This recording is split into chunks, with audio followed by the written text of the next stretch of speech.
Assalamualaikum warahmatullahi wabarakatuh. Perkenalkan, nama saya Cynthia Rulena Putri, NPM 18.100.12.1160, jurusan manajemen. Saya dari kelompok 34 KKN TMB COVID-19 Universitas Bung Hatta. Saya di sini akan menjelaskan tentang etika berkomunikasi di sosial media.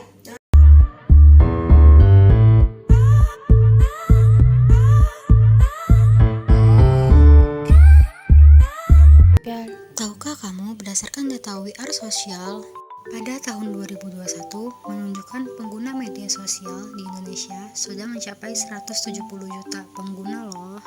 5 peringkat teratas aplikasi media sosial yang terpopuler di Indonesia. Yang pertama, YouTube dengan angka pengguna mencapai 93,8%. Yang kedua, WhatsApp dengan angka pengguna mencapai 87,7%. Yang ketiga, Instagram dengan angka pengguna mencapai 86,6%. Yang keempat, Facebook dengan angka pengguna mencapai 85,5%. Yang terakhir yaitu Twitter dengan angka pengguna mencapai 63,6%. Karena semakin banyaknya pengguna media sosial saat ini, semakin banyak pula yang menyalahgunakan media sosial. Maka dari itu, etika berkomunikasi di media sosial adalah salah satu hal yang penting dilakukan. Apabila komunikasi di sosial media tidak memperlihatkan etika, maka bisa saja seseorang tersebut menjadi bermasalah sehingga menimbulkan konflik dengan orang lain. Maka dari itu, saya akan menjelaskan tentang etika berkomunikasi di sosial media. Hai guys, kalian pernah gak sih merasa terganggu dengan tingkah netizen di media sosial yang komentarnya sembarangan, post berita hoax, bullying, menggumbar permusuhan, dan lain sebagainya yang berupa perilaku negatif? Atau tanpa kita sadari kita juga begitu? Semoga tidak ya, walaupun ini hanya melalui media sosial atau berinteraksi secara tidak langsung. Namun, kita harus tetap menjaga etika kita saat bermain sosial media. Berinteraksi di media sosial pada dasarnya sama saja, seperti berinteraksi langsung di depan publik karena banyak penonton atau pembaca yang melihat. Jadi, ucapan dan tingkah laku kita harus benar-benar dijaga atau diperhatikan ya guys. Karena semua konten yang kita unggah secara publik bisa diakses sama siapa saja dan kapan saja. Jejak digital selama kita hidup pun sangat mudah diakses oleh banyak orang. Media sosial adalah sebuah sarana yang digunakan oleh orang-orang untuk berinteraksi satu sama lain dengan cara menciptakan, berbagi, serta bertukar informasi dan gagasan dalam sebuah jaringan dan komunikasi virtual.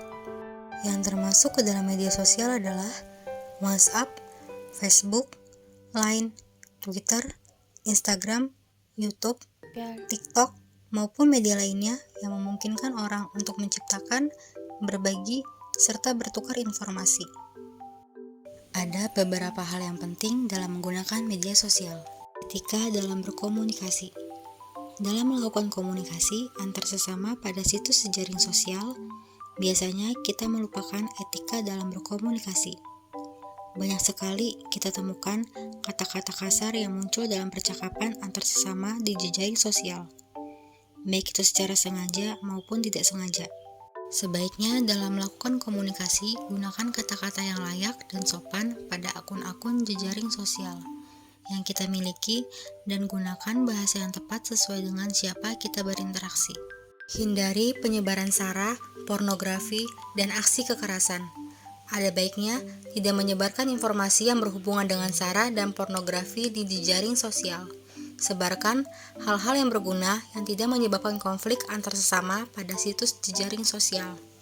Hindari mengupload foto-foto kekerasan seperti foto korban kekerasan pada anak, foto korban kekerasan pada seksual, maupun foto kekerasan lainnya. Periksa kebenaran berita. Nah, kalian yang sering share-share nih, pastikan konten yang tersebar dibaca terlebih dahulu, itu fakta atau hoaks.